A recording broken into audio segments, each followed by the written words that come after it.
when it's stormy weather, good people got to gather together. Oh, when it's stormy weather, good people got to gather together. We know there's no place to hide, still in friends one can confide. Oh, pacem in terris mir, shanti salam ewa.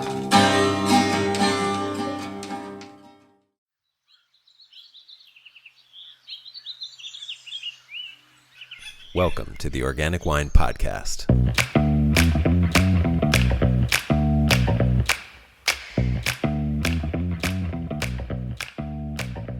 Hello, this is Adam Huss coming to you from Los Angeles. Thanks for listening.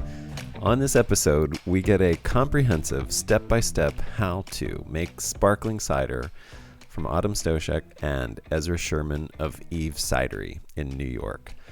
This is Cider Making 101 from the folks who have achieved OG status in the New York cider world because they've been at this for over 20 years and have mentored and collaborated with many of the folks who now have successful cideries of their own in New York.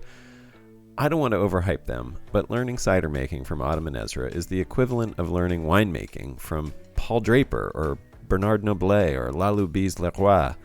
I don't think it's an exaggeration to say that Autumn and Ezra make some of the best ciders in the world. They are farmers and foragers who turn nature's bounty into some of the most true-to-place and also refined ciders you can drink from anywhere. From sparkling ciders made from pears foraged from the Fingerlakes National Forest, to site-specific apple ciders from their own certified organic single orchard, Eve Cidery produces uniquely high-quality ciders that are literally some of the best I've ever had and that at times have moved me to my core and have haunted my dreams.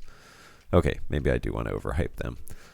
Because I think the quality that is exhibited in their ciders comes from their deeply thoughtful approach to farming and living in the land.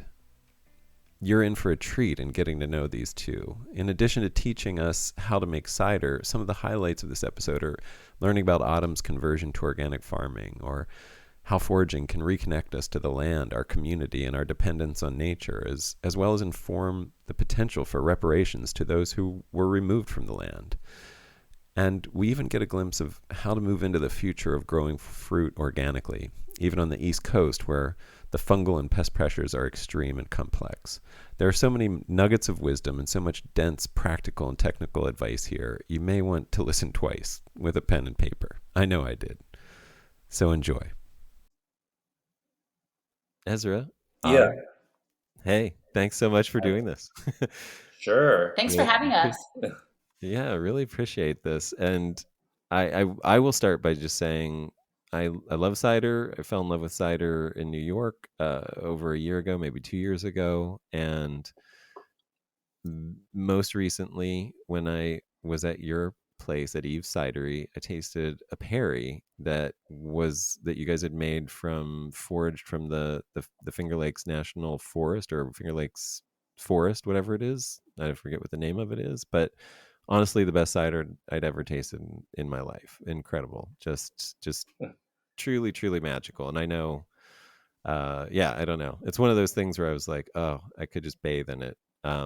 Floral, fruity, crisp, I don't know, ethereal, haunting. Honestly, it had those kind of features for me. So, wow, thank you. Thank you. I mean, I feel like we should end it now. It's just going to go downhill from here. At the end, and everybody should try it if they can. But I mean, it's just when I thought about like just the quality of it, regardless of like if anybody had my same reaction in terms of the taste moving them that much, like just to think that this is a beverage, like this is such a beautiful beverage made from wild foraged sort of feral trees. It's so specific, it's so unique on the planet, like it really can't be replicated anywhere. And I think that in itself, it's like what you could charge anything for it and it would not be worth, it wouldn't be enough, honestly. Like it's that kind of, when you think about really everything that goes into that, I think it's just such amazing that we can actually imbibe these kind of things from you. So thank you for that. Oh, thanks. Well, thanks for that. And thanks for noticing, because I think you sort of maybe just like crafted a mission statement for us that we don't have, but that idea of like a singular experience in a bottle, because it is a record of a time and a place that never was before and never will be again, is something that I think we really try to do with our work. Yeah, well, I think you do it, and you've been doing it for a while, and you've kind of achieved OG status there in upstate. I know a lot of people that I've talked to have referenced you and credited you with giving them guidance and giving them help and mentorship. And I think the only reason that we get OG status is because Autumn started it when she was 21. I thought you were going to say because we're old. No, I'm arguing against that perspective. I'm saying it's not because we're old; it's because Autumn started when she was like a teenager.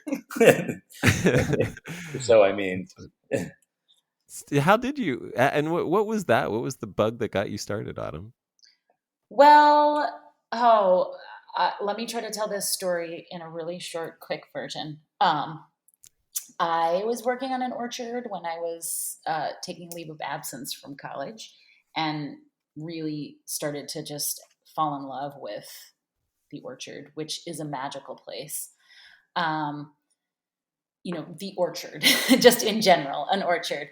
And at the same time, I was waitressing at night, farming the day, and I was, for the first time, like kind of learning about food and wine, and like learning about this idea that like there are grapes that are grown in specific regions, and the wine has a name, and you can expect it to be like this, and it reflects the soil and the climate. And that was just like fascinating to me. And this was in 1999 that I read on the cover of a trade magazine, the Fruit Growers News, that Steve Wood, who is the owner of,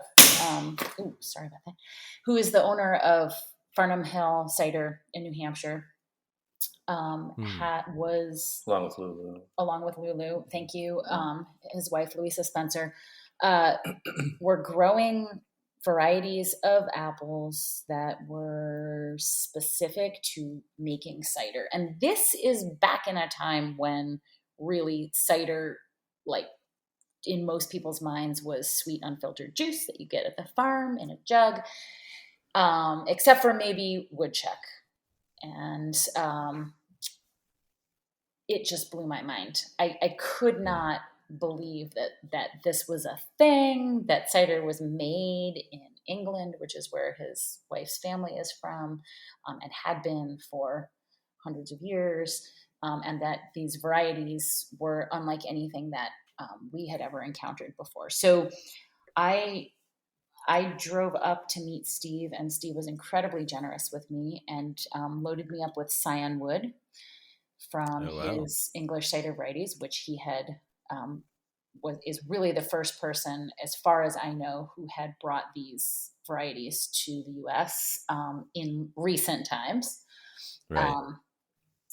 And tasted me through his barrels, and admonished me to go to England and take a class with an educational professional there, which I did do, as well as grafting those varieties onto like the Stabella or some junky variety that had no use in the orchard where I was working. When I went to England, I think it was the following year, I was sort of struck by the cider industry there as there's sort of a real dichotomy. What I encountered was, on the one end of the spectrum, these massive industrial factories and sort of industrial production system, mostly sort of kind of developed and orchestrated by Bulmers International, where the apples are harvested with this big machinery and they're turned into concentrate, and there's this sort of homogenous cider that you can get at every pub anywhere you go. And then on the farther end of the spectrum, like these cranky old guys in like filthy barns making cider with like straw, like had been made for eons, without any kind of like introduction of some modern winemaking techniques, and it was quite rough. And I just sort of had this vision, like at that moment, having grown up in the Finger Lakes, of that cider could be something somewhere in the middle of that, which would not really in the middle, but just something different, which would be similar in this way to the Finger Lakes wine industry. And so that was just kind of like this. I just was sort of struck with this vision and completely impetuous, and like felt like anything I did at that time was going to be cheaper than continuing my college education. So, so yeah, that's the origin story of Eve Cidery. I love that. Did you apprentice with any, like, sort of the style of cidery that you guys are now practicing while you were over there? That's funny. I was just telling somebody today that like there's a problem in cider that people just start these businesses without knowing what they're doing. Well, maybe it's a problem for them. It's a problem for them. But I mean, I know I'm saying it's a problem for the producer. It's like, do you want to do this to yourself? Well, yes. Right. Yeah. Yes. And I think, and I was pointing out to them that like so many people I know who start their own wine label have spent years like working in harvests and apprenticing to winemakers whose styles they like, and so on and so forth. I don't speak French, or Spanish or Basque. and yeah, no, I mean, in the US, there was nobody making cider at that time besides Steve, and like, and a little bit later, Diane Flint, in Virginia. But we ended up, I'm sorry, I didn't mean to cut you off. We ended up really like sort of getting our mentorship from the wine industry, I would say, in the Finger Lakes. Oh, okay. Yeah, that makes sense. They do make some sparkling wine there too, don't they? In the Finger Lakes? I wouldn't say that actually that we learned that part of the got it. Of our focus from. I think it was you learned just fermentation science and that the kind of the approach of making like a fine, clean wine. Got it. Okay. I was in regards to like what's the right way to learn how to make cider or wine. I was just going to say, I was thinking of a analogy. What popped up in my mind, like I used to watch my friends work on cars, and I got that background somewhat, mechanical background, but I don't think I really learned much until I started doing it myself. Right. And anyways, so I guess you could go to school for like mechanics or something and get a good preparation for working on machinery, but doing it actually is, I think, also like a really difficult but legitimate way to learn. Right, as long as if you have that humility, if you have that humility going in that you're going to be learning on the job, it'll hopefully encourage you to start kind of small so that your mistakes are also small. We've made some big mistakes. I think it's also important that you like are willing to, not bottle it when it needs to be not bottled. Right. And that's been, I think, like a big piece of like our entire history, like from kind of learning how to make cider right off the bat to transitioning to organic to, for example, transitioning to doing wild fermentations. I think that's one way that maybe leaving yourself the room to fail and knowing that that's just part of like the way that you're doing things. has been a big part of what we do. Well, okay, I will definitely come back to some of these things. I would love to situate everybody in where we are. So you guys are the proprietors of Eve's Cidery, and where are you? Like, where can you tell us a little bit about where you are and what that's like?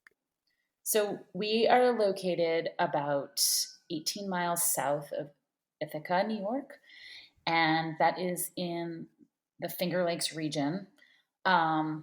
More specifically, geographically, we're located basically at the place where the Northern Appalachian Plateau crashes into sort of like the Finger Lakes basin. And what it is that, like, sort of the really prominent geological features of it are that it's a bit higher elevation than the lakes, and that higher elevation aspect was pre-glacial and in fact caused the formation of the lakes when the glaciers came down from Canada. They were impeded by this higher elevation area, and they began, because they're like a moving thing, they began churning and creating the lakes. And they eventually cut through, and they make their way through these valleys that had pre-existed, and they're what's called a glacially oversteepened valley. So you have the hill, the whatever the remnant of the Appalachian Mountains, and then you have the glacier running down it like a river and cutting the sides into these like really, really, really steep hillsides. And so and then finally, when the glaciers receded, they began melting just about like 6 miles to the north of us, and that these massive rivers then flowed down, and they were full of what's called glacial outwash, which is gravel made by the glacier of all of the material that the glacier managed to pick up, from New England all the way through, like the limestone areas in northern parts of New York to the shale from down here. So we have orchards that are in 3 locations. Right here on our home farm, we have an orchard that's on a glacially oversteepened hillside. So it's sort of like a thin layer of soil that's made from the parent material, which is shale, overlaying like steps of shale.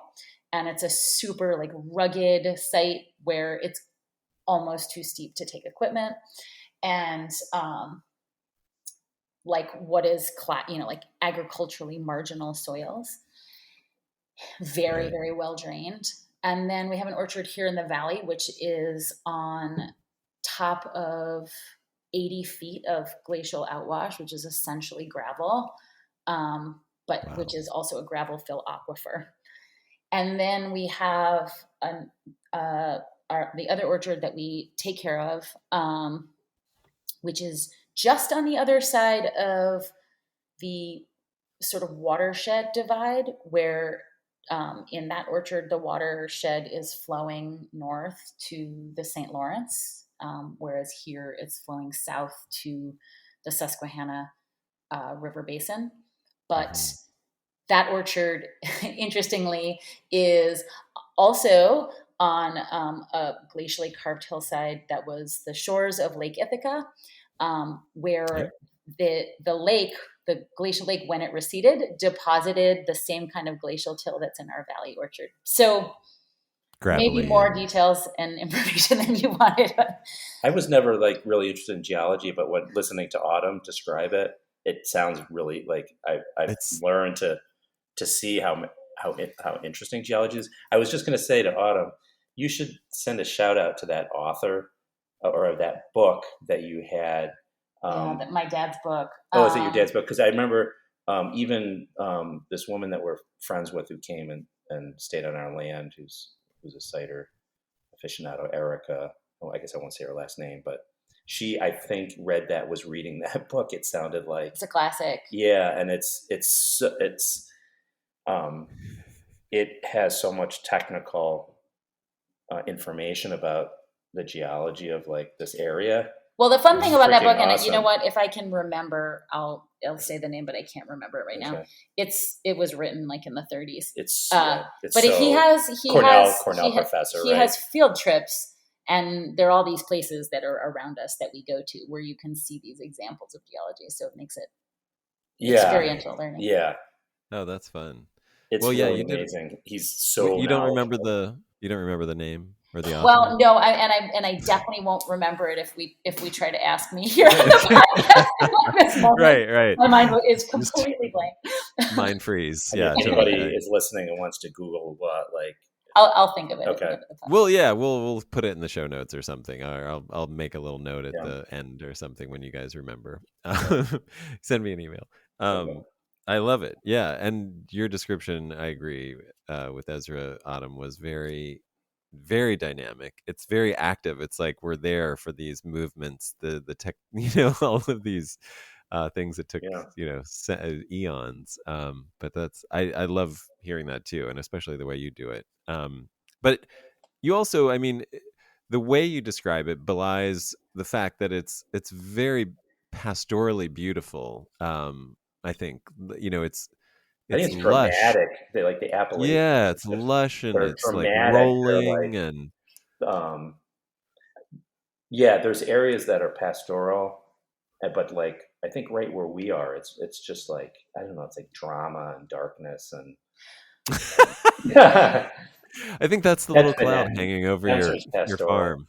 It's the cloud over the farm. That's right. Yeah. Lots of drama here. Well, I mean, like when I'm there, I just like, I'm coming from a very different, like a contrast is so stark for coming from Los Angeles, where we have this. That's the beauty of travel. Like we have these sweeping landscapes that are super, towering mountains out to like, and then it's rugged and dry and spiky plants. And then I come there and it's like, it's just, to me, it's like, honestly, I'm high for a couple days and I think it's the oxygen. Like I can't sleep because there's just like an inundation of fresh air and oxygen when I'm there. Well, we talk about this. Actually, I've had this conversation with people who grew up in dry climates, that they can feel like suffocated in the summers here because the plants are just growing so fast and so lush, and you just feel like, oh my gosh, they're gonna cover everything, and I won't be able to well, I'll take that kind of suffocation over the real sense of suffocation when like there's fires surrounding you and the sky is just black with smoke and you're like you can't get a flight out because everybody else is getting flights out and you're like that's kind of like, oh man, that's dramatic too. But I mean, I always think of like the Shire when I think of where you guys are. Just beautiful, sort of, just, and so patchwork, so many different terrains, within this area. Totally. It's not like so little nooks and hollows, and totally. You get the forests and the farm, and streams and little gorges and lakes, big lakes. Yeah, I love it. So where does the name Eve Cidery come from? Because neither of you are Eve. Don't tell that to, I don't know, 350 people out there. Oh, sorry. that I've come across through the years. Usually I'm Eve. Okay, got it. Yeah, so the name comes from a character in a song by Pete Seeger. And the song is called Letter to Eve. It's like an obscure song that he wrote. And, well, I grew up listening to Pete Seeger, and he's a great hero of mine. Okay. And the song is a sort of written like a metaphor for a conversation between a pacifist and a freedom fighter, and like kind of the philosophies about what to do about sort of what's going on in the world. In the song, it's what to do about the fact that they've been kicked out of the garden, and Eve represents the freedom fighter in that song. So that's okay. the long story. Yeah, no, that's I well, I won't go into what that means to me, but that does bring up this very like a philosophical approach to what you're doing in a way, like as a foundational thing. Like you didn't name it after your last name or your first name or something like that, which is a common thing with brands. Stoscheck cider. Right. That would have been a good name. No, I mean, I'm not making fun. Stoscheck's a good one. Sherman, that's so good. But my name was changed when my grandfather came here, and it was Cyrulnik. So that would also have been a good name. I don't know. I mean, my grandfather tried to change his name. He tried to change his name. Oh, he just got one letter changed? Yeah, he thought it seemed more American when he added a C. Well, I bring this up because I feel like one of the things that I really appreciate about you is you're still no. That would stick out. People would always think it's like, where's that from again? Poland or something? Great cider in Poland. Oh yeah. Those are the Polish people who moved to this country. It's not Polish, it's Silesian. Well, that's not on this planet, though, remember? Silesia? I mean, seriously? Anyway. But anyway, you guys are very thoughtful about what you're doing, which I really appreciate. I think it's not too much of an exaggeration to say that you both have a philosophical bent, you're very conscious and aware of bigger ideas that you're engaged in with your humble cider making. I say that facetiously, but and I think that's really cool, and I would love to get more into that. Maybe a good segue is, I know I almost called you Eve, Autumn, that you didn't start. See? Yeah, I told you. You programmed me, inceptionized me. I know that when you started making cider, organic was not at the fore of your mind, and I would love to hear how that transition happened in your life. Like, what was that like, and what caused that? Well, yeah, I learned orcharding through the sort of traditional IPM conventional lens, and which is integrated pest management. Integrated pest management, which is the idea, I think, that you would use. As opposed to just spraying on a schedule, you would use metrics that determine when you should spray, whether it's a time and temperature chart or algorithm or, counts in traps, et cetera, et cetera. Right. But really, it's just an excuse to spray synthetic chemicals, which, and I say this, having grown up with hippie parents who tried to start an organic vegetable farm in the 70s and quickly got like real jobs. I like coming from that background, I was like, oh, wow, like this is the real deal. Like this is happening. Like these are real crops with real yield, Right. And I certainly have sprayed, miles of glyphosate in my life. So I guess that background is that I did not get into agriculture like with those ideals, although it's not entirely true, because I first became interested in farming on an organic dairy farm, and that made like a huge impression on me. But with fruit growing in the Northeast, the conventional wisdom has always been and to my chagrin, continues to be that it is impossible to grow fruit organically in the Northeast. That's apples, that's grapes. The reason being that the humidity and the moisture just creates almost insurmountable fungal issues. Mm-hmm. And we have these just like incredible pest complexes, in part because apples and pears and hawthorns and amelanchier grow wild everywhere, and the pests are just completely endemic. I had an experience where we were doing a grafting project in the orchard, and that happens in the spring, and the spring is the heavy spray season on an orchard. Right. And I had this was the first spring that I had a child. My daughter was about 6 months old at the time, and she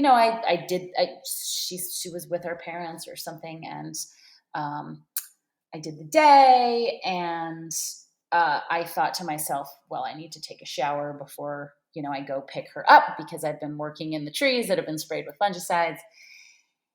And I don't know, I just had this moment where I was like, oh, I've been absorbing this through my hands all day. I wash my hands. I can still smell the smell of the fungicide, and it's in my body, and I'm going to go breastfeed her.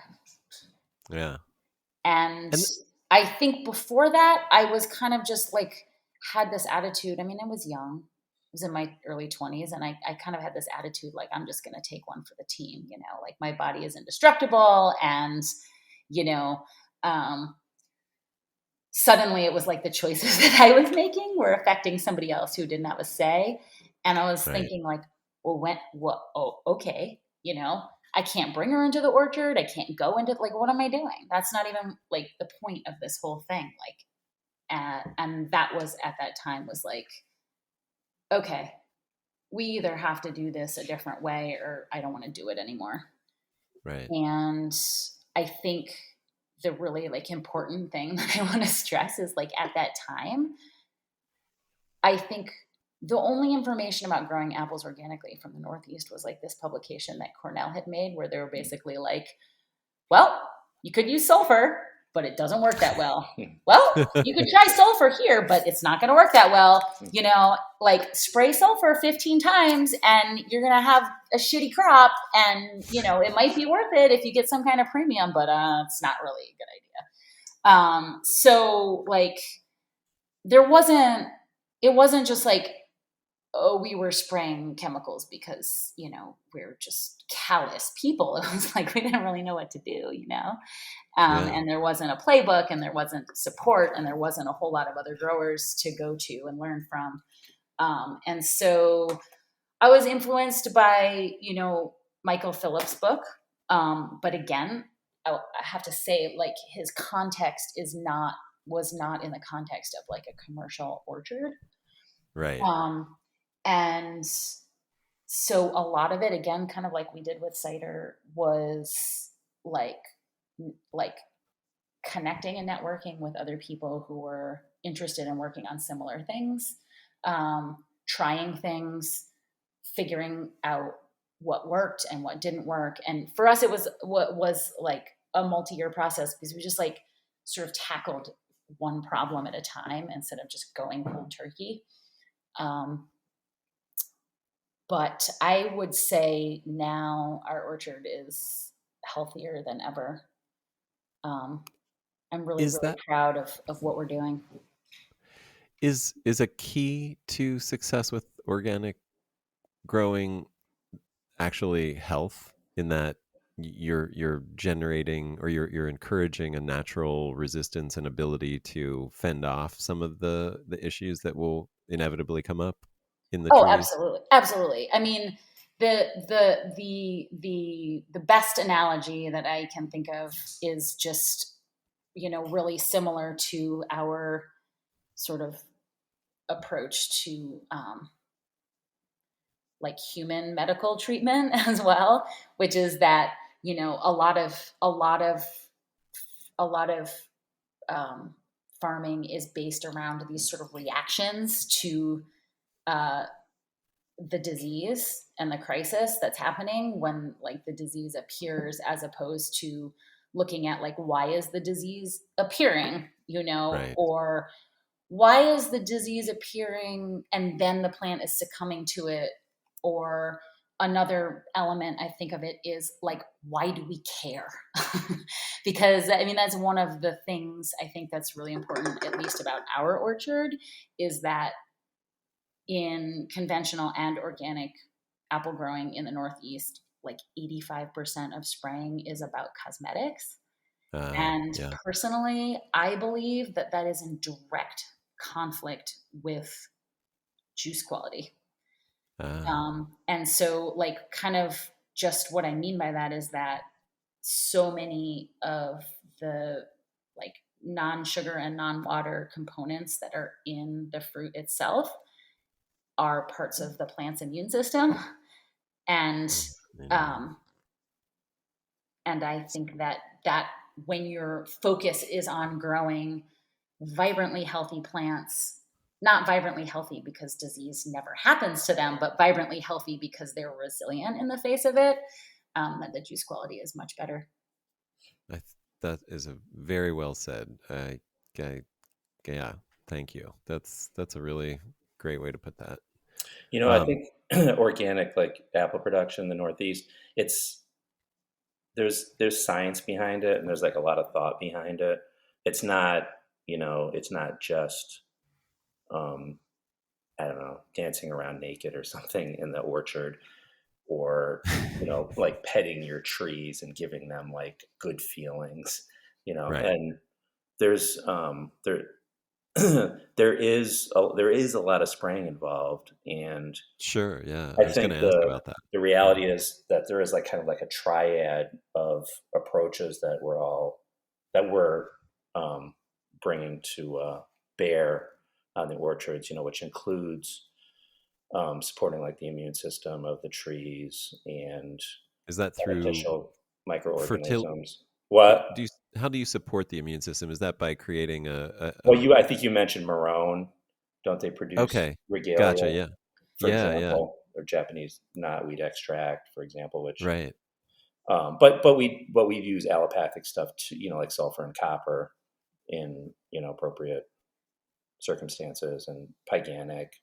So to be honest, to be clear, Oh, of organic, course. Yeah. yes, But combination of things. I would just like temper what he's saying, because I feel like all of these conversations are so, it's so like without context. And I always wonder, like, what is the person who's listening to this podcast? What is their like context for any of this? Yeah. I was thinking about something today, which I feel to be really true. And I was gonna make a joke about it when you asked what is the secret to being organic? And I was gonna say it's how many years since you were last conventional. But Oh, what do you mean? I just, for me personally, You mean like in your mindset? No, I think that Oh, a lot, like, this is okay. For the orchard to recover. It's not only just to recover, but like to, some of our focus has revolved around, and I heard you mention this, Adam, but just to like bring this out, some of our focus has revolved around, for example, tweaking our soil fertility. Yeah. And that's not about NPK. It's about calcium and boron and the ratio of phosphorus and potassium and calcium, and stuff like that. Or, for example, since it's been something that we've been thinking about, adding carbon to our soil, as well as adding microbiology, both in the form of cultures that we ferment and spray, and food that we feed the microbiology, such as fermented fish. I was just looking. I'm really curious, because this is now like something that I've been thinking about a lot. But I was just looking at our soil test from 2019 and saw that the carbon in our soil is 6%, That's crazy. which is good in the context of agriculture where 2% is considered good. You know what I mean? Right. But now that becomes almost like this metric in my mind, because I can see how by building the carbon, the soil is more dynamic, and that we're now beginning to understand in all these ways how much we don't understand, how the soil around the roots is almost similar to like the human gut, where it's like super influential in the immune system and psychology and all of that stuff, but we don't really know how or why. So that's something that I'm seeing in our orchards now, is just that there's this payoff for all these things that have felt like, I wonder why we're doing this. It's expensive. It's a lot of work. And I had this experience. I took a sabbatical in 2018 and worked for my friend over in Hector, who owns Foraged Cellars. And I managed his Pinot Noir vineyard, and I developed, this sort of framework for an organic grape program for him. And one of the things that I felt like I couldn't express, because there's like a really big issue in the Finger Lakes wine industry that nobody is growing organic grapes. They're not growing vinifers organically. They're scared, and they don't want to take a risk, and there's a lot of risk, and they give it 1 year. They're like, okay, I'll try it once. Or they give it like 2 months, and then they're like, well, I see downy mildew, like pull out the big guns, And I was, trying to convey, and it's such a hard thing to convey, especially to growers, that like, you have to give it time. It takes time. Yeah. There's a couple, right, that pursued organic. Well, Rick is still doing it, but nobody is certified. Nobody's that certified. I know of. That's growing vinifera.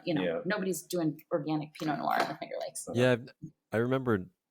I noticed a couple of people who had made claims in the past pulled back from that, and I'm guessing, either they were never 100% and got caught, or they realized they ran up against some risk of losing an entire crop, and were like, well, we're just going to have to give up, being the stakes perfect about this. Yeah, the stakes were too high, and so let's be realistic and make a compromise. I did have some biodynamic wine, which is organic, but yes, did you get it from Weimer?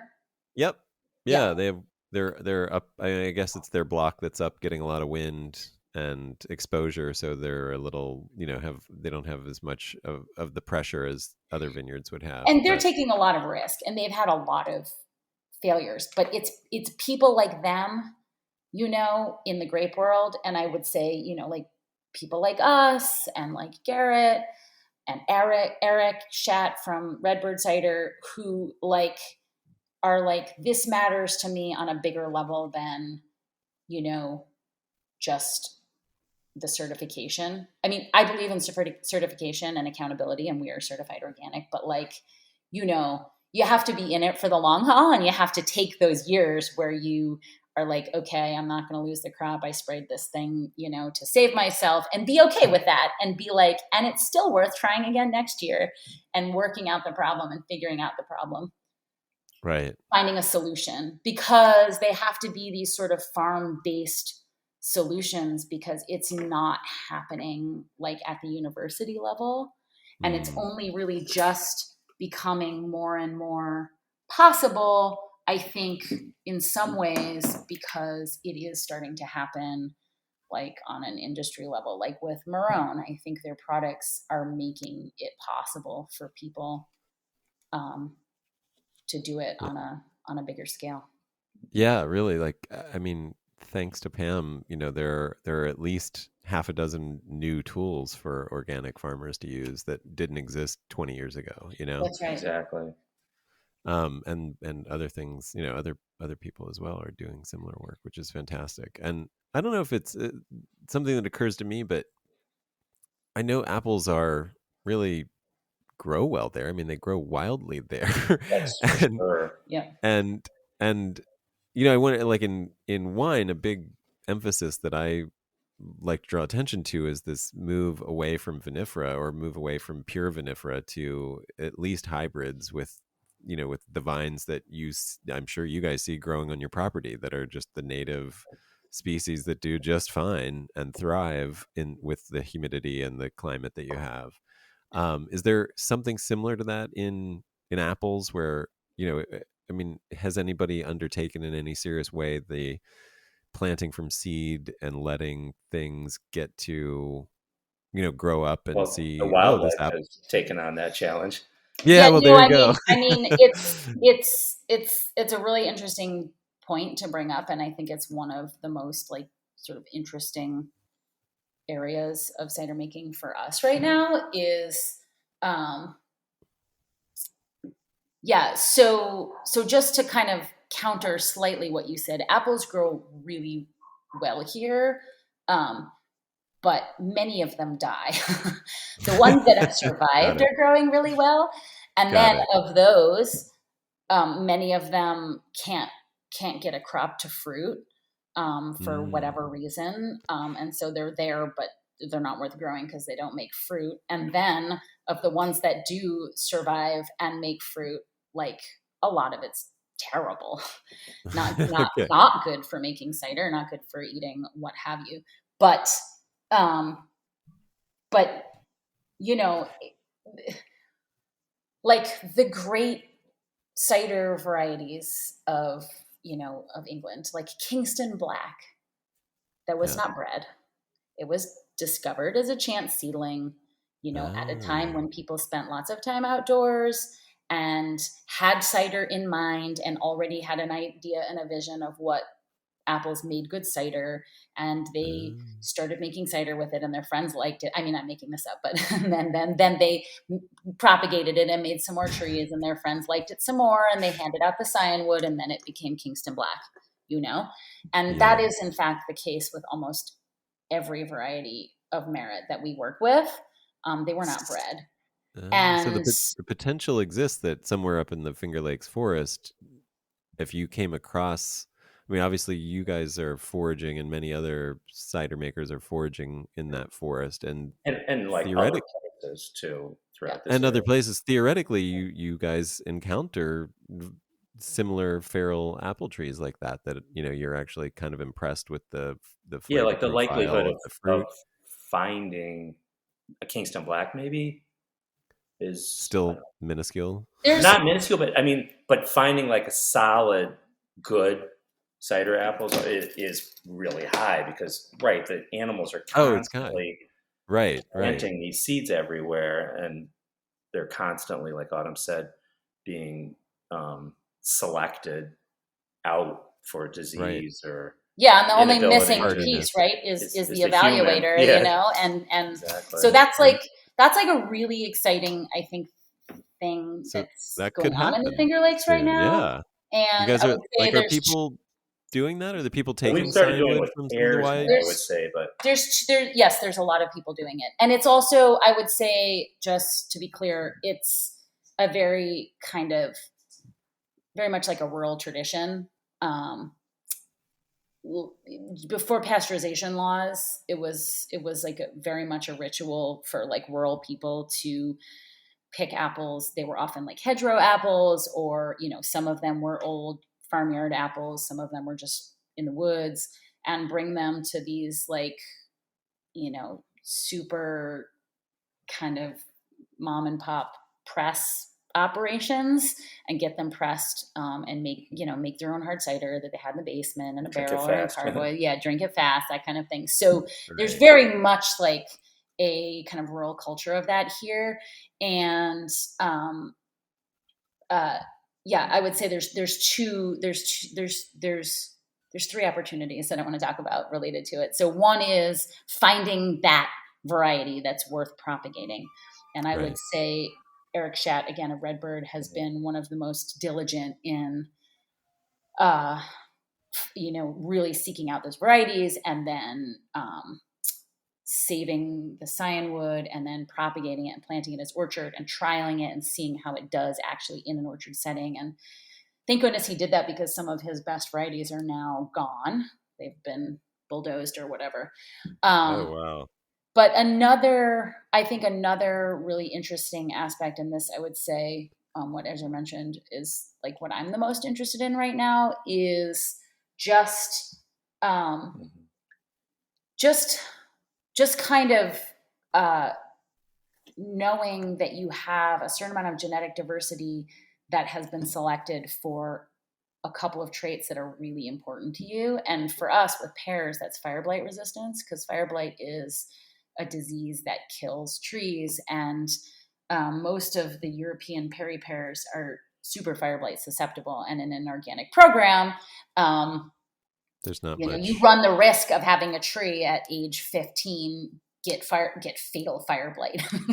Oh man! For a pear that doesn't even start bearing until like you're 14, it sucks, and that's happened to us. And really, the fire blight pressure is so intense here that if you have a tree that's 80 years old, which trees that we find and forage from are, then it is fire blight resistant. And so we're doing a project where we are this is like a much more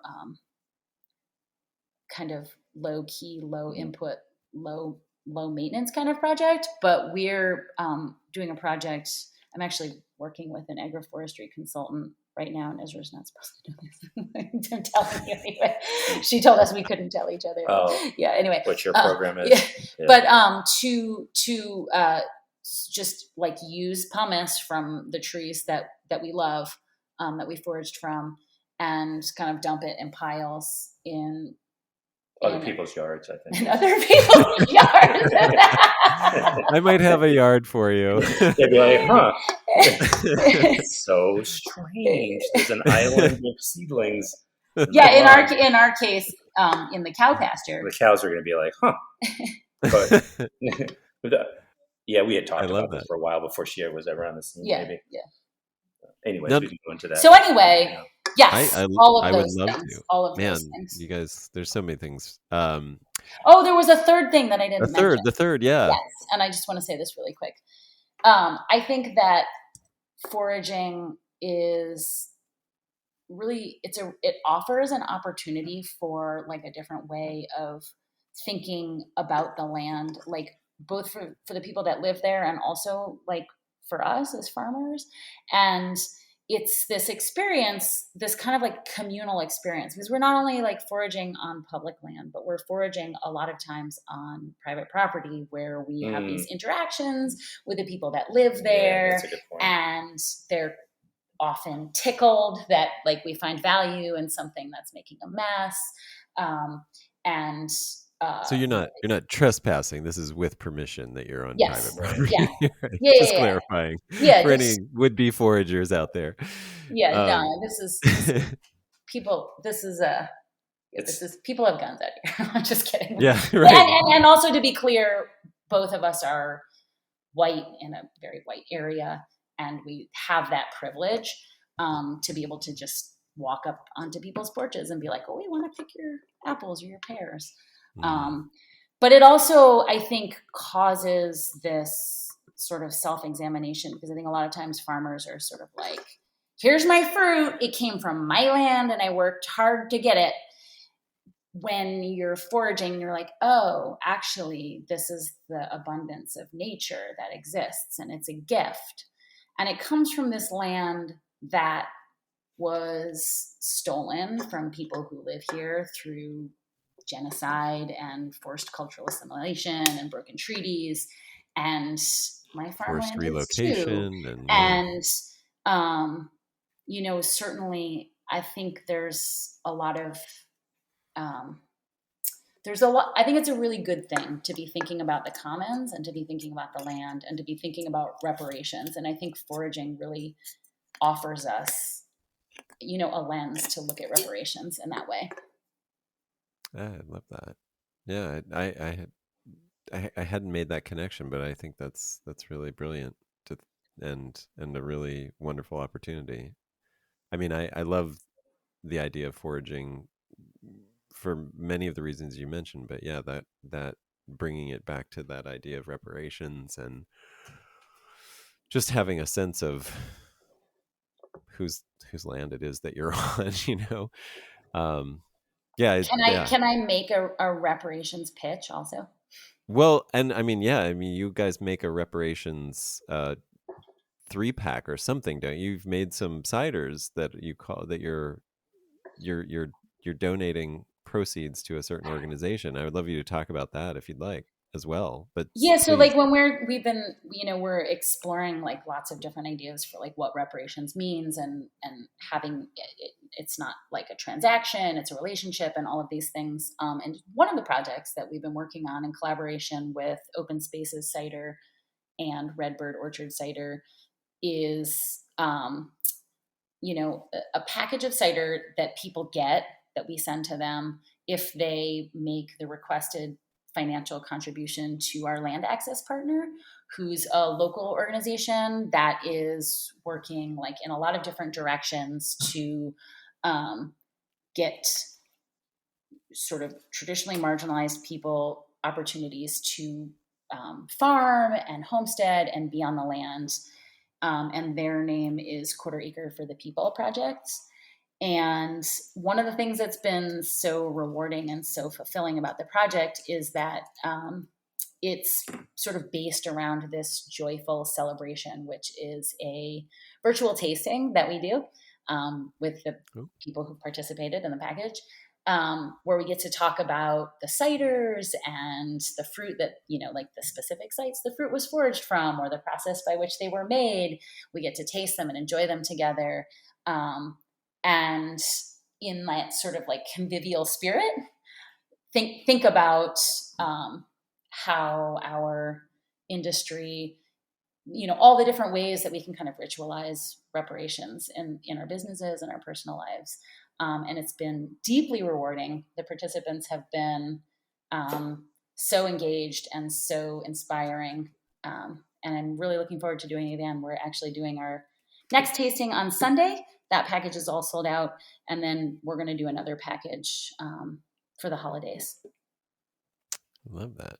Very cool. I was curious about that. I mean, I maybe I didn't read deep enough, but I didn't get the sense of everything that was involved in that. That's really cool to hear. That you might have a new participant.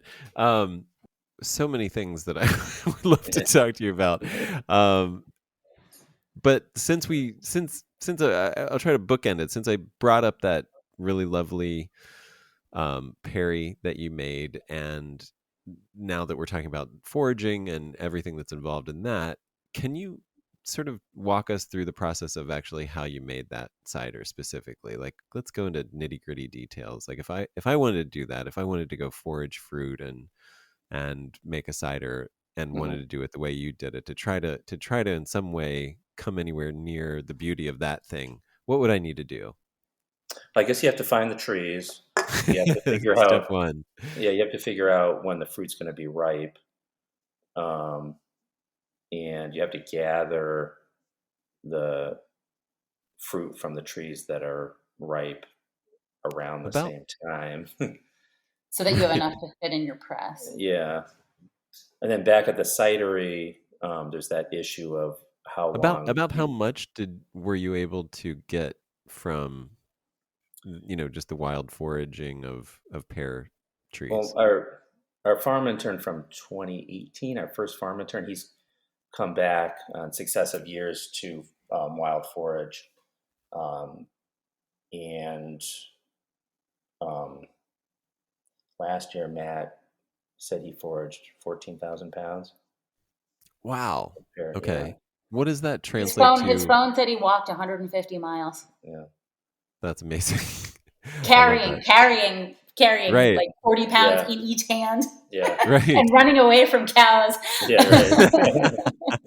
I imagine pears spilling out of the buckets. Pears are freaking heavy too.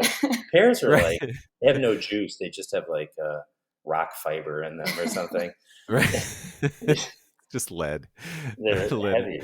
Um, Um, so that how much does that translate into in terms of juice? So you bring it back and so what is the macerating machine like? Is it like just two big wheels that spin together and have So teeth on them? we have an OESCO orchard Okay. equipment supply company. Rack and Cloth Press was built in Massachusetts. Okay. Um, and it has a grinder that grinds the fruit into pumice. This is going to be different for you from grapes, because grapes is a soft fruit from which the juice will flow. Right. But pome fruits don't, as you know, you can't really squeeze an apple and get the juice out. So Right. they're ground as fine as can be without being so fine that the seeds are ground up. Right. And so Got that's it. skins, pulp, everything, which then we layer in the racks and cloths. Uh-huh. And it's just like a form that holds the pumice. You fill it up, you fold the cloth around it, you put another layer on top. You do that 13 times, and then you press it.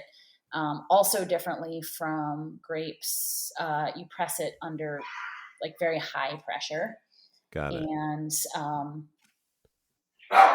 then you have your juice. And Okay. How I would much?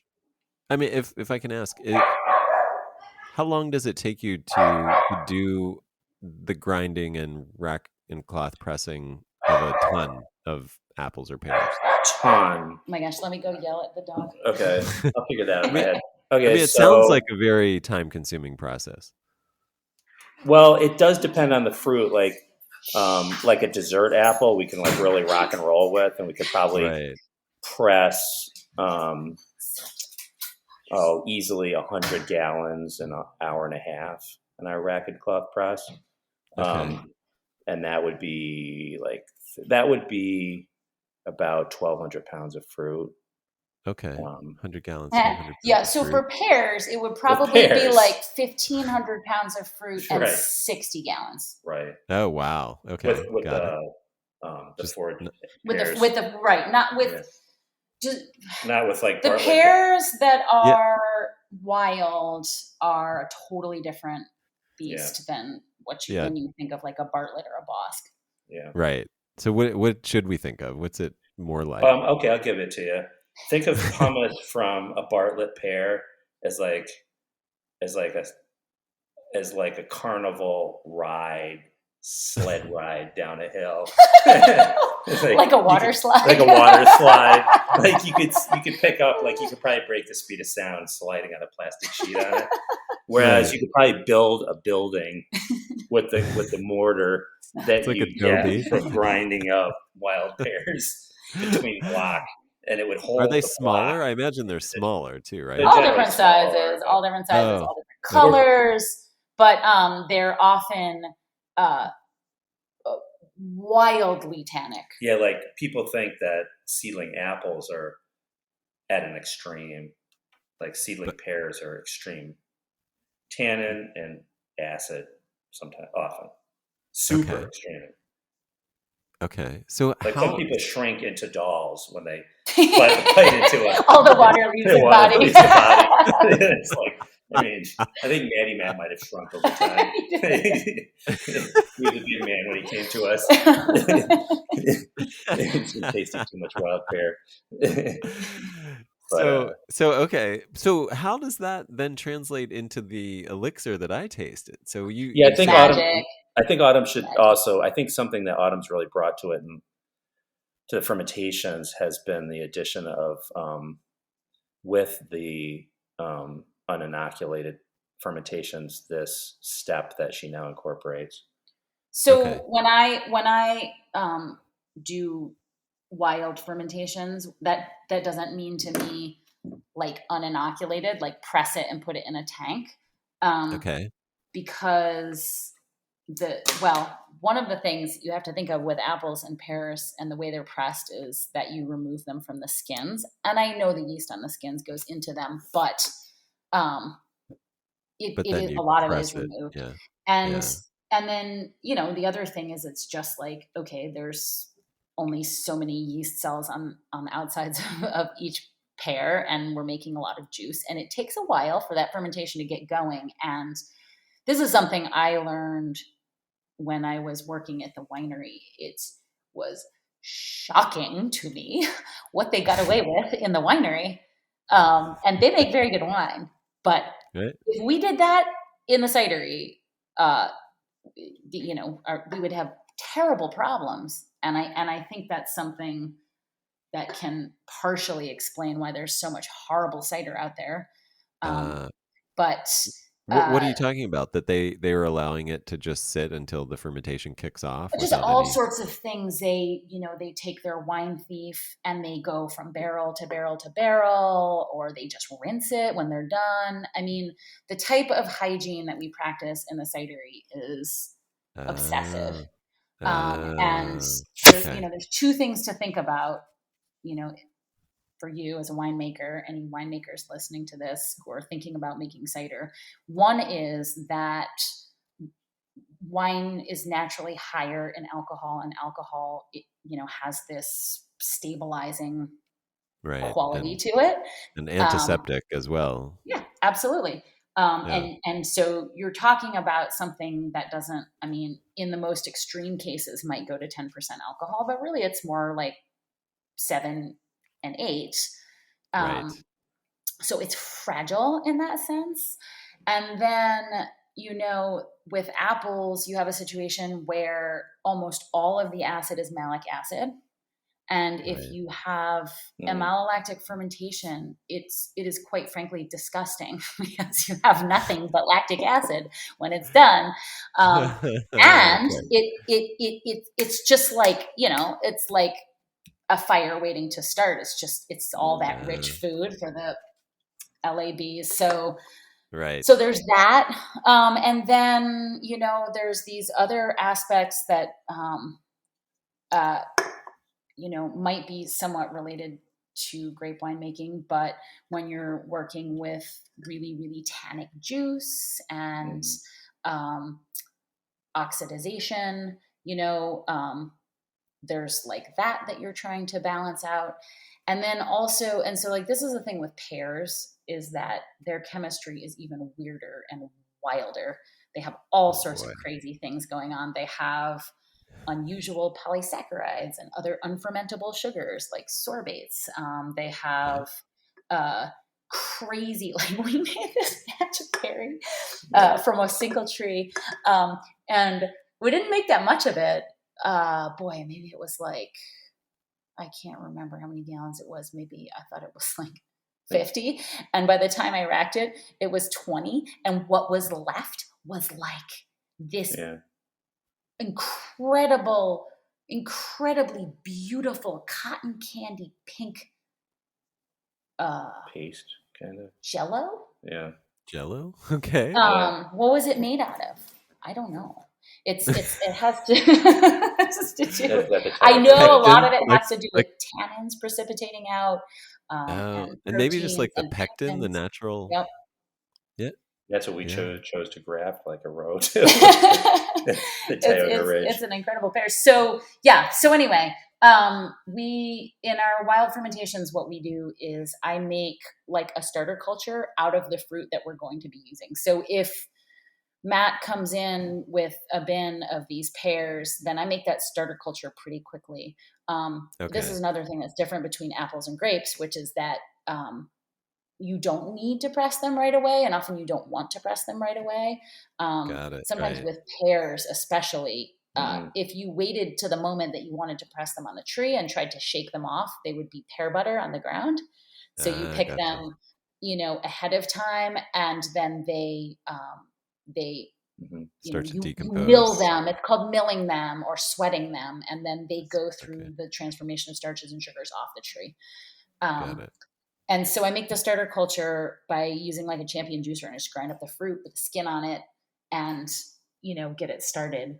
And then I add it back to the tank when we press it. So that's one way, one thing that I do. And then, again, like I said, just excessive hygiene. Yeah. Okay. So all right. So When you make that starter call, do you make multiple starters just so that Hmm. to make sure that one of them goes off at least, and sort of broaden your No, chances? I make multiple starter cultures for different batches. Okay, got it. So if we're doing Kingston Black from our Albee Hill orchard, I run up there and I get that. Like those starter cultures inevitably really kick off They strong, don't are they? time after Yeah. they never fail. Yeah. Yeah. Oh, why is that? Because they have so much skin on them, right?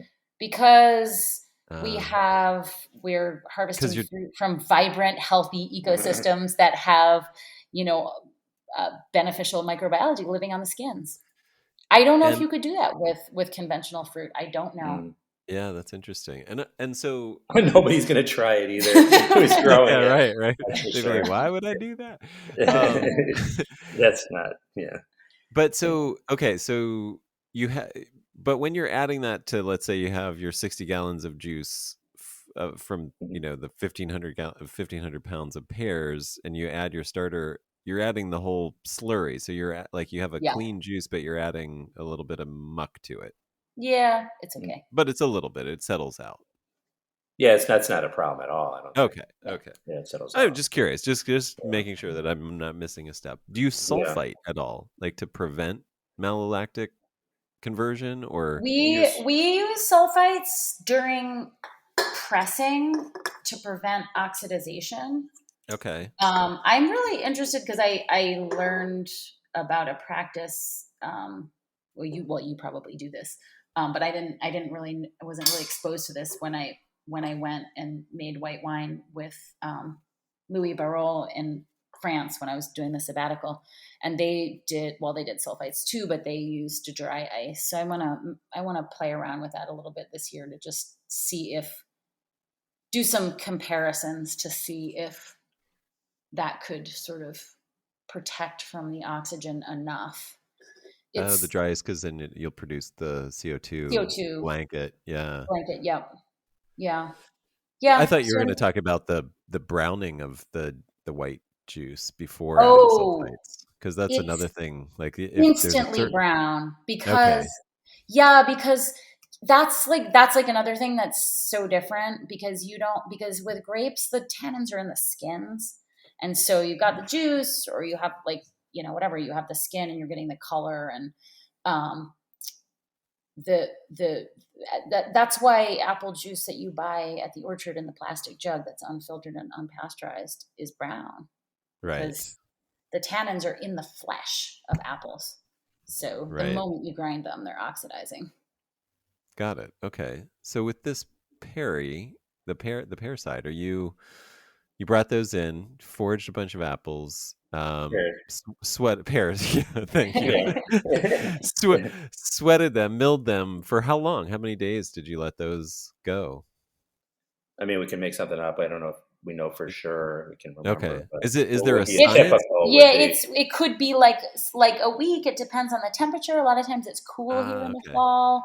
Got it. I don't like stuff sitting around for weeks just because at that point I feel like the risk is like, oh, what is the microbiology in our cidery, or what is it in Right, the right, bins or like whatever else. It's like Yeah. less of the orchard and more like of the cidery at right. that point. Got it, So got it. Yeah. we do, we're not the type of cidery that like picks all our apples, puts them in cold storage, and then thinks about pressing later in the winter when we have time. We're definitely doing it as we go. Right. But Cool. it's in like these cycles. So maybe we'll like, pick for 10 days and then we'll press what we picked. And then we'll pick for another Mhm. 2 weeks and then Ah, press. okay. I gotcha. Um, So it's some of the pears, for example, might have been less milled than the Uh-huh. others. Like they might, got it. Okay. So it's because Right. it's constantly coming in, and then you take a Right. break, and whatever's in, some of it's been for a while, some is Right. brand new. Got it. Okay. if And it's some not might. ripe, we'll set it aside. Yeah. Like it's more important for it to be ripe than to like not have Gotcha. been See, sitting right. around, you know what I mean? But Yes. and then Yeah. like on the other end of the spectrum, we do, if we feel like the fruit is starting to fall apart and we're not going to press for another couple of days or the temperature's too warm, we can throw it in the cooler. So yeah, we try to make sure the fruit is really sound. Got it. That's another I think, really important piece to doing natural Right. fermentations. Are you picking fruit or picking up fruit? Picking up. Okay, so almost exclusively, even in our own orchard. Shaking. Shaking, so it drops. Got it. Okay. Yeah. And I want to say something about that, because I feel like a lot of people whose context is conventional orchards have seen apples rotting on the ground in those orchards. And there's two things about that. One is that, like, dessert fruit where the tannins and apples have been bred out of it for its eating quality is much less resistant to decay. It just rots immediately. It's astonishing. And cider fruit can persist. You can take a bite out of, an Ellis bitter and then throw it back in the bin, and it won't rot. It won't get it won't get a vinegary smell. Like it's very interesting. It gets like a leather coating, like a desirable. If it's on the ground, it's just like it picks up. It's this I can't think of the word for it, but it's like this idiosyncratic rot that is characterized by cider apples. Okay. And the other thing that I would say is that in those orchard settings that people might be familiar with, the apples are falling on a bare herbicide strip, and so they get bruised and they get battered and they get pieces of rocks and dirt in them. Whereas, like, the apples that we're harvesting are falling on like a lush, thick grass that cushions their fall. Even in the forest, it's not like a forest litter in the forests that the foraging. It's more open than that. Oh, is it muddy underneath the trees, like bare? Or is I just imagine it does vary. It varies. I don't know if think of pears and apples as like a forest edge. Yeah, tree, right, more than a right, forest tree, I would say. Right. They usually get shaded out, right? They're not. Yeah, they're not competitive with, like the temperate forest species. Got it. Okay. That definitely makes a lot of sense. Yep. Okay. So we've got the fermentation kicked off. I imagine you've like just cleaned the heck out of the fermentation vessel and anything that the juice touches along the way, and now it's kind of sealed to a certain degree. How you're covered? It's covered with. Is it in like a tank, like a steel? It depends. So we ferment in neutral oak, and we also ferment in stainless steel. And in our situation, what that means is, like, we don't have a glycol chiller and temperature control. So it's just like a kind of a big, inexpensive variable capacity stainless steel tank. Got it. Like a holding tank. The pear, most of the pear was fermented in neutral oak last year. So the pear that you had was in a barrel. Okay. Is now, I mean, what I know from winemaking is that that's where a lot of those malolactic flora can hide even after deep cleaning barrels. That if you because we want malolactic conversion to happen in wine usually. I mean, unless you want to keep a really crisp wine like a white or something like that, or a rosé, then you might use a tank because you can actually clean it to the point of sterility, versus a barrel where there's just no way to get it sterile. Like, it's going to have some little microbes hiding in the crevices of the barrel, and so, like, we'll put our reds in neutral because we want it to go through malolactic and soften and become a plush, lush mouthfeel, versus it's interesting that you say that, because it makes me feel really paranoid. Yeah, right. Especially because maybe I say that as a warning to you. The barrels that we fermented in. From you. The barrels that I have, the barrels that the pear was fermented in were lark meat barrels. I'm sure they were like red wine, malolactic barrels. But anyway, the ironic thing about that is actually that Fingerlakes Forest Perry is really it's not malolactic, and a batch of Perry that I fermented in stainless steel did go malolactic, and pear is even worse than cider. Oh wow! Last year I blended. Yeah, here's a story for you. Last year Oh, this is a good one. Yeah, it's a great one, isn't it? Yeah. I can't wait to hear it. I just was being less. It's a great story for the trajectory, the entire. So I'm 41 result. and I've been doing this for a long time, and like my nerves are a little bit frayed. And I feel like it's exhausting to kind of be paranoid all the time. And I think I was just like feeling relaxed last year. That was the That was my problem. Never relaxed during the entire year. Well, actually, yeah, there is not a time when you can't relax. And yeah, I think that Celia or Matt or somebody said to me, like, does this taste like it's going mallow to you? And I was like, no, it can't be. I'm just not even going to face this. And so instead of being more paranoid and cautious about it, I went ahead and blended a whole bunch of Perry tanks together. And and whatever the chemistry that happened with the malolactic tank and the other Perrys created mouse. Oh boy. And so this is wild foraged fruit, painstakingly gathered over the course of the season.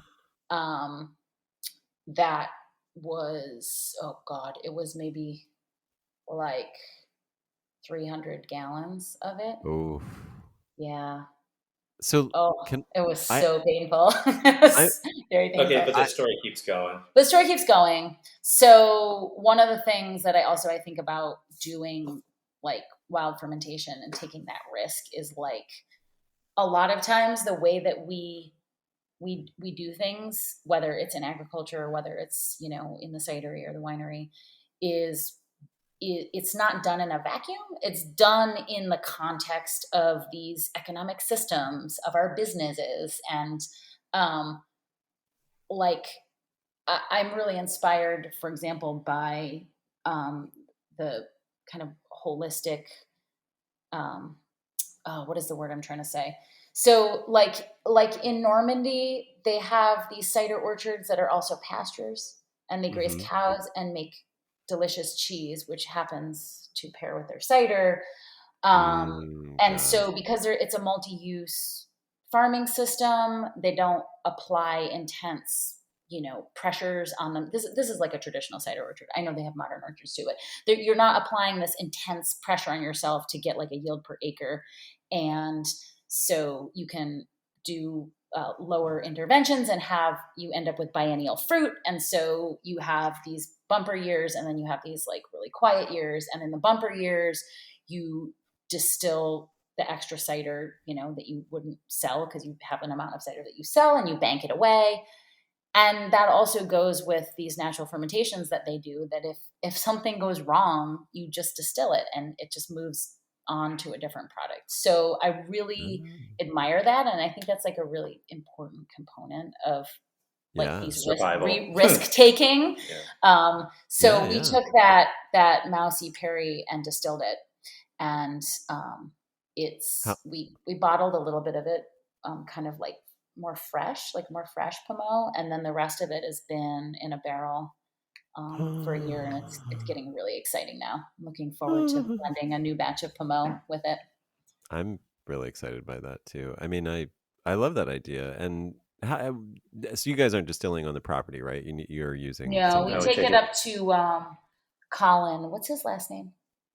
It's a wonderful name for a distiller. Oh, McConville. Yeah, Colin McConville is the distiller up at a friend of ours. Dave DeFisher has Apple Country Spirits up in Williamson, and Colin has been distilling up there for like maybe 10 years, maybe longer. He's only 15 years old, and he's really good. Yeah, he's gotten really good. It's pretty impressive. I love the stuff that he's been doing for us. Okay, I love that. I was going to say, I've heard anecdotally from only one source, but somebody who I trust, you might, I mean, just as a thought, so they're a distributor, they received a pallet or something, or I don't know, maybe it was just a big shipment, like 30 cases of wine from one of their one of their clients, one of the wineries in their book, and it was mouse tainted, and they didn't know what to do with it. I mean, they'd already bought it, so they just stuck it in their warehouse. And 2 years later, Yep. That has actually happened to us. That Yep, happened. it's real. Yeah. It's totally true. It just went away. Like, it was like a beautiful wine. Supposedly. Yeah, but this was not the kind of that happened to us. But in Perry, it's always with Perry. Perry is such a heartbreaker. Oh, I don't know if you should think about doing it. It's so that's the one I want to do. The thing with the mouse evolution or whatever disappearance, supposedly you can't have sulfur in it, or you have to have below a certain parts per million for that return, or for that for that extinguishing of the mouse. But we had a situation like that where we had Perry that was already in the bottle in its secondary fermentation, or maybe we had already disgorged it or something like that. Yeah. And then we just couldn't one day we tasted it and we were like, this has mouse. And we just didn't deal with it. And we set it aside and whatever, we didn't need to sell it and blah, blah, blah, blah, blah. And then one day we were like, oh, like whatever. We probably were like, let's taste it before we dump it or something. Yeah. And it was like, fine. And we were like, oh, are we crazy, or maybe we don't know what we're talking about or whatever? We actually sent it to ETS Labs, and they were like, this isn't a mouse. Wow. They confirmed that for us, that whole thing. Like, yes, it can go away. That's amazing. That's pretty cool. So you hadn't sulfured that one, or I guess it was, it's below certain parts per million. Sulfur is always very, very, very low. Yeah. Got it. Yeah. That's very cool. So, all right. So, but let's assume. All right, we're navigating. We're almost to the end of that. Almost made it. Almost made it. You never made it to the bottle, or made it down the consumer's throat. No, like you. Okay, where were we with the cider making process? I think we were at. Okay, it's fermenting. How long does that process take while it's in? Okay, you put it in neutral barrels. That's where we were. It's all over the place. It is all over the place, and I can't tell you. Do you just keep checking it? Why? Yes, we check religiously. And I think that's also a very important part of "quote unquote" natural cider making. Is staying on top of the fermentations and seeing if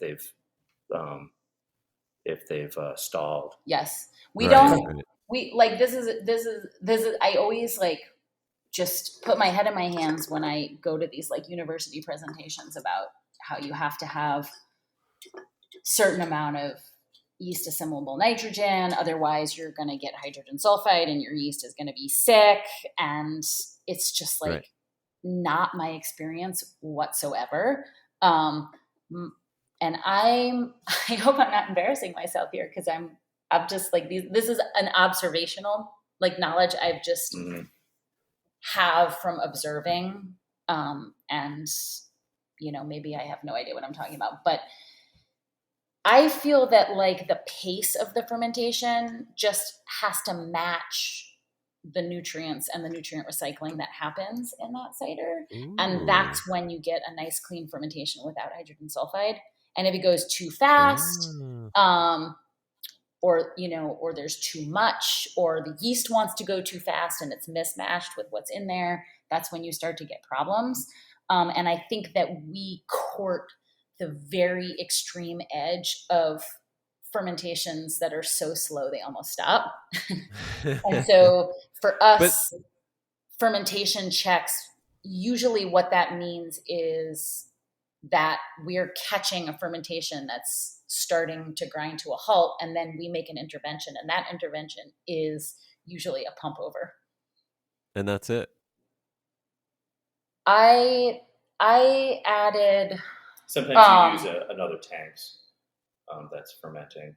Yep, that I'll do that like as a next step. If the pump over doesn't work and I have like a vigorously fermenting tank, I'll put some of that cider into the tank that's stalling out, and then I think maybe out of like 50 different fermentations that I did last fall, I added Fermade O to 2 of them that were just not gonna go, and it was unacceptable how sweet they were. So And did that help? Did that do the trick? yeah, yep. Wow. Okay, so it did just need a little nutrition. I think, yeah, like I said, I think that's just kind of the place where we live with our fermentations, is like Right at that edge. pushing the boundary, pushing the limit. And sometimes what that means is we literally had fermentations that were just finishing up in July. Like the summer heat comes back around and is like, Right. "Okay, Right. That's 'cause right. we don't have an insulated barn and all that. nice, yeah." But it also means that we can make pet nats like in January and February that Okay. have such slow fermentation curves that they're like quite clear by the time that we rack them, and they're still fermenting. So there's a lot of like benefits to it. It's a car that's like driving really slowly, so it gives you more control, I think. Oh, gotcha. Yeah, that makes a lot of sense. Okay, so do you remember that pear cider? How long it took, specific in barrel? It was pressed on October 1st. Specific gravity. Okay, specific gravity 1.062. What is it? Do you have? I can look that up. But Brick's translation. Do you know what that is? Look that up too. Hold on. I have the chart here. 15.3. So it looks like this one. I says this one has an active spontaneous ferment, and I did not add a pied de cuvée to it. Let's see. It finished up. Let's see. It was pressed when? It was October 1st, and on 12/28 it was 1.005, which I think is, with the pear and the unfermentable sugars that they have, is completely dry. There's nothing else that's going to ferment in that. I love that. And so then what we do after that is we cold settle it in the cooler, depending on. So with this one, we added bentonite because it's like full of protein. Okay. So to clarify, and we don't love we don't love the big chunky fluffy sediment that comes out. Right. And we DE filtered it, which means that it probably was not like settling out and clarifying enough on its own in the time frame that we had for it. Even with the bentonite. So then we put it in the bottle with a tirage. And this is actually, at this point, it's a commercial yeast, a champagne yeast. And with what was the liquid of the tirage? Well, we just mixed into the tank. So it's like a starter culture of DV10 champagne yeast, and I can tell you what it is. And then you just bottled. Well, we also put in the equivalent amount of organic cane sugar that is 9 grams per bottle. Does that make sense? Yep, absolutely. So it's something, in that 50 gallons, it was, I don't know what it was, like 10 pounds or something like that. I got you. And just mixed it into the tank before we bottled. Got it. Okay. So little sugar, a little yeast, into something that probably had a little bit of residual sugar even, but right, like, I mean, at 1.005, you still have... But it was probably sorbate. Sorbate, okay. Something unfermented. Sorbitol. I didn't mean sorbate. I meant sorbitol. It's probably cyanide. Yes. But something unfermentable, an unfermentable sugar. Probably, yes. That's my experience with the pears, is they always stop the fermentation around that level, whereas the cider, often goes Interesting. all the way. Does that lend to a drinker's experience of sweetness? Yeah, I believe so, for sure. So that might be part of the appeal of a perry for some people, is that even when it's dry, it's a little perceptible sweetness. Mm-hmm. That's interesting. That sounds kind of fun. Okay, and so you did all that in tank and then bottled after doing like a tirage and mass basically, and then bottled with Yep. crown cap, and now you guys Did told me we about set it upside down? Did it ferment on its Yep, we turned it upside mouth? down right on the day that we were bottling. And then you fermented guys talk upside about your way of riddling is to put Yep, that and then a week before down. bottling, we picked it up with the tractor and drove around the farm. Shake the heck out of it. And then we put it in the cooler.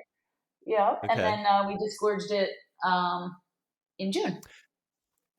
Now, okay, so you put it. Oh, okay, after a week before bottling. No, not a week before bottling. A week before disgorging. Week before disgorging. Yeah, it was bottled in February 10th or something. Yeah, in February. So got it. Whenever you added the tirage to the base, right? Yeah. Okay.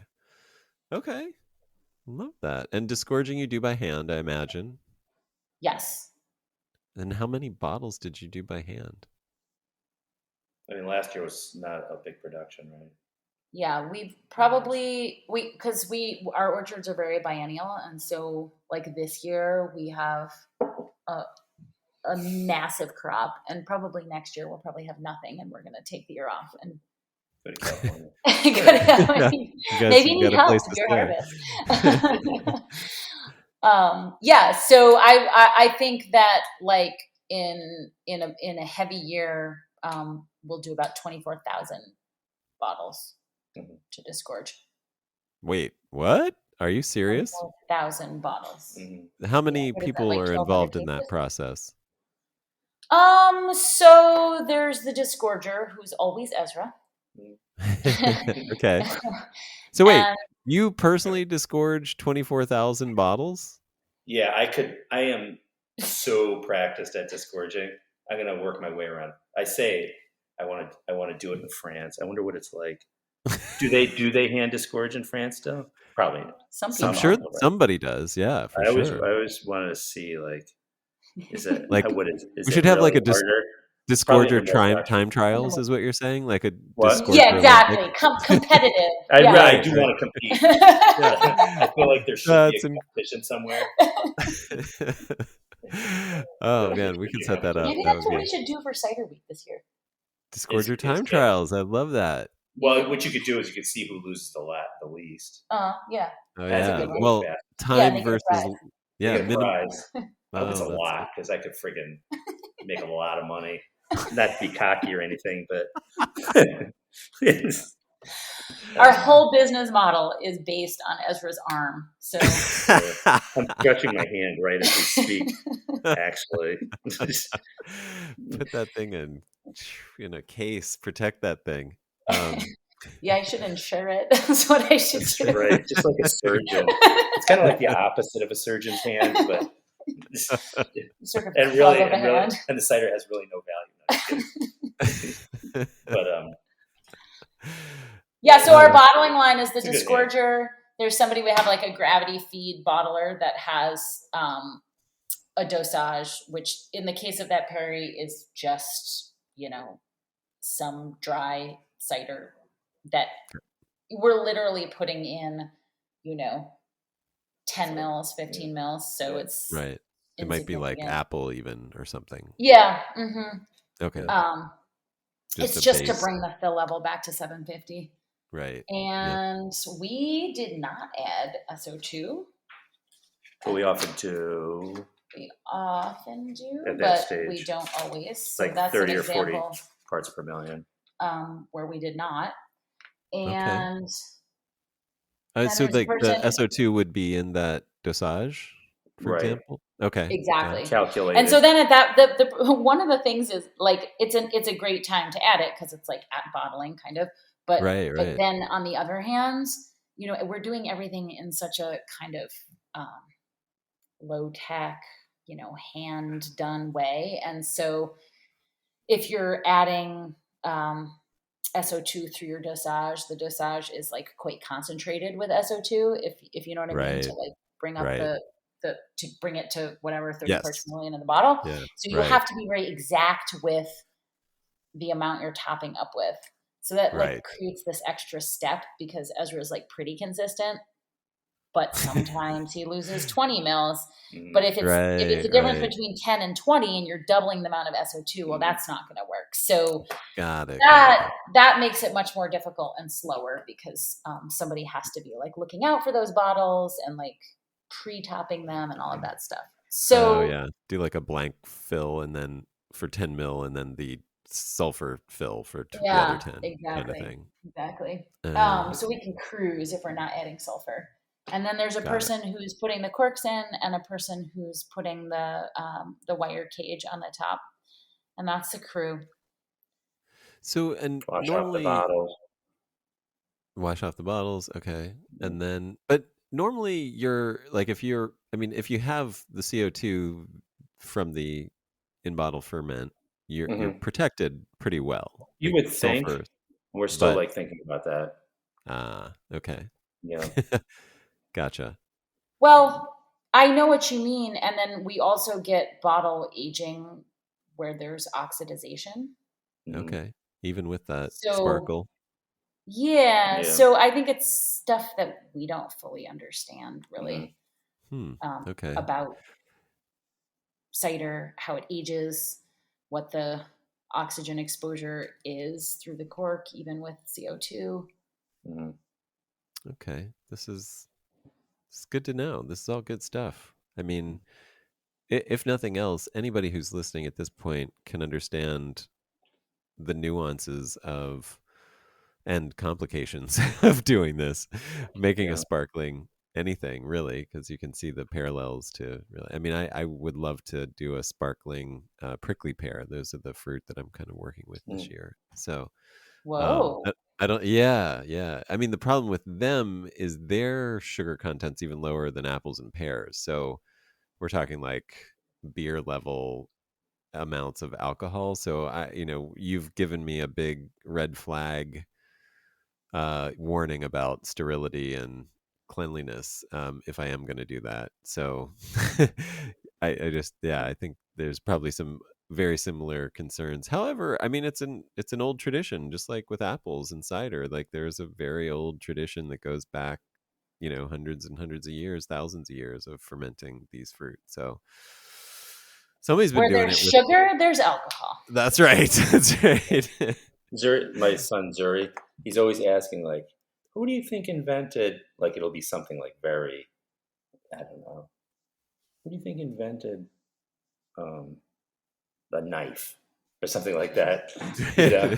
But when you say, I was going to say tens of thousands, somebody's probably got probably somebody. It's probably way longer than that. Yeah. Right. Fermented Right. beverage. Yeah.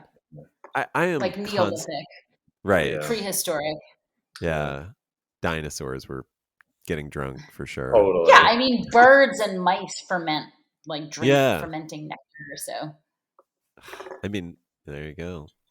Birds are direct descendants. It's probably handed down through the millennia. Probably. I'm always surprised that just to think about the fact that humans at some point in history have put literally every living thing in this planet in our mouths and eaten it, to figure out just to figure out if it was edible, like every part of every plant, and then we got really good at we know this part of the plant is edible or this part of the plant is useful, but don't eat it. It's amazing Yeah. the amount of knowledge that was acquired and now lost really over I was just millennia. gonna say, and now like it's reverting like Yeah. rapidly. Yeah, Yeah. we're down to 100 things that people know that they can eat, and that's about it, and Yeah. I mean, as opposed to like walking out your door and like the whole forest was your, was your Yeah. garden. Yeah. Yeah. Well, thanks, guys. That was Yeah. super informative, and I mean, how do people? Let's just Eve's Cidery. How do they buy our cider? How do they buy your cider? That's a freaking question. EveCidery.com. Yeah. So we have an online store, and we ship to 40 states, which is like great accessible way to get our cider. If you're in New York, Massachusetts,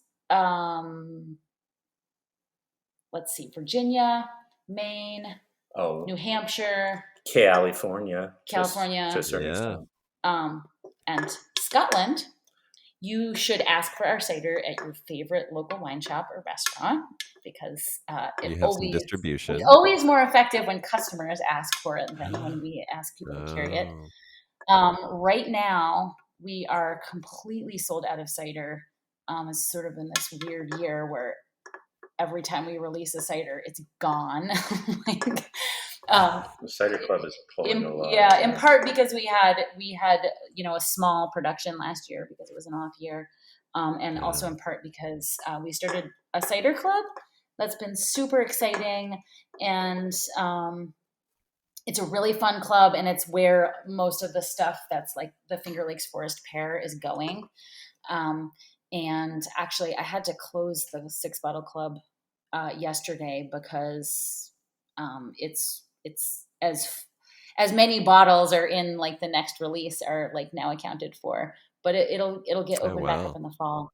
And that's great. It'll open again in the fall. Yeah, it'll open again in the fall. Yeah. So anyway, if you're like if you really like our cider, and you want to like travel along this journey of experimentation, of single varietals and like specific locations and all of that stuff, the club is probably the best place to do that.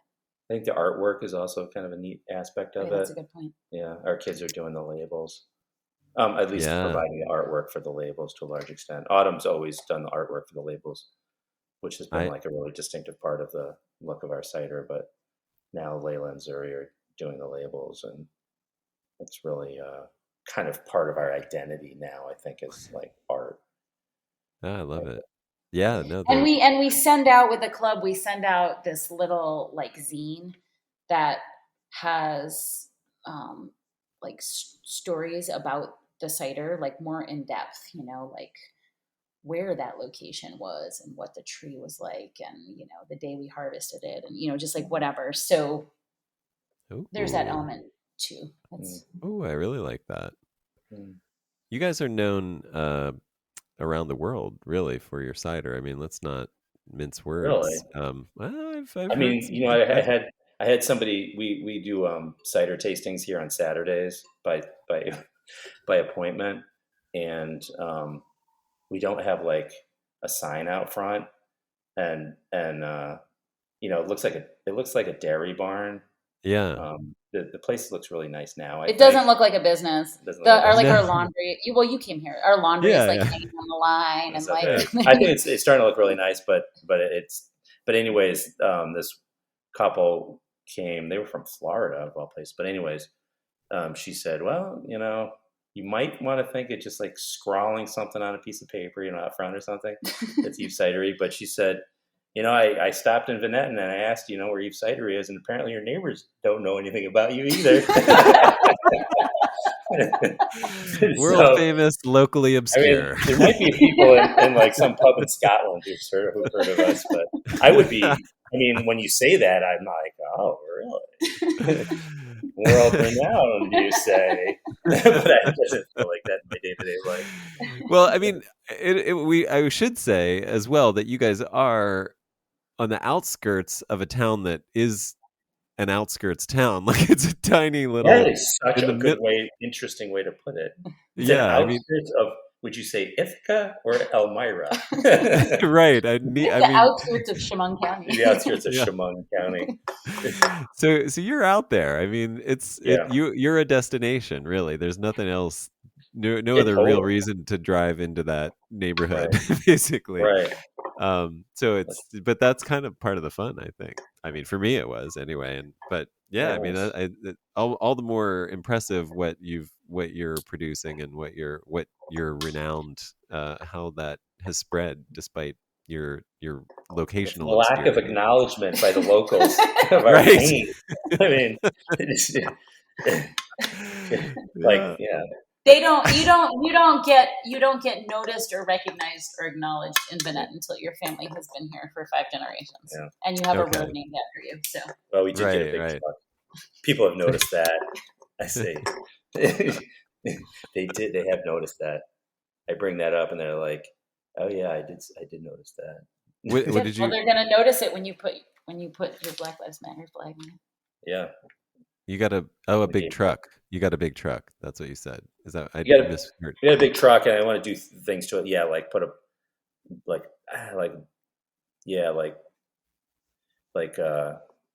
kind of cut steel and make it into like a BLM, maybe thing, gay flag. But put 4-wheel drive axle under it, really jack it up, make it really extreme. Like extreme juxtaposition is what I like. Adam, you should do just one podcast about farm equipment. Yeah. Oh, that's a great idea. Yes, that would be excellent because I'd really like to talk about that. Ezra will be a guest. He'll be on the panel. Yeah, totally. It could be farm equipment. And you should probably, before you go to bed tonight, Google equipment disasters. That used to be our favorite, Zuri and I, to watch. And it's to this awful heavy metal music, and it's just it's like excavators that have sunk into quicksand, and just the freaking arm is sticking out and stuff like that. Combines that have Ezra, just caught on fire. He's in the middle of harvest. He's got to go to bed. Oh, okay, sorry. It's early over there. We have to go eat dinner, but he's still kicking. Oh yeah. No, it's all good. I trip out on an Instagram thing called "Glad It's Not Me" kind of thing, and it's like, that is kind of like equipment disasters, right? Of course, we have our own equipment disasters, but God, that's great. I hope your fires stop soon because I want to see the blue sky around here. It's just it's hazy. You and me both, and I think a lot of other people. I mean, I think the rest of the country, is it's all California's fault. It is. It's all California's fault. Most of it. But yeah, when I was there, I was hiking around the woods, and I was like, this isn't the morning fog anymore. It was thick, really? And it was up on a ridge, and I was like, the fog is down there. Why is there haze in the woods right now? And then it was had come. They were talking about it because it was the winds had shifted and it had come across Canada, and well, that's kind of the connection there. I was just thinking was, we're glad it's not happening to us, but actually we're all kind of on the same planet here. Yeah. That's a great point. And that's why we're doing this. So hoping for better days to come. Thank you guys so much. Thank you for having us. It was a pleasure.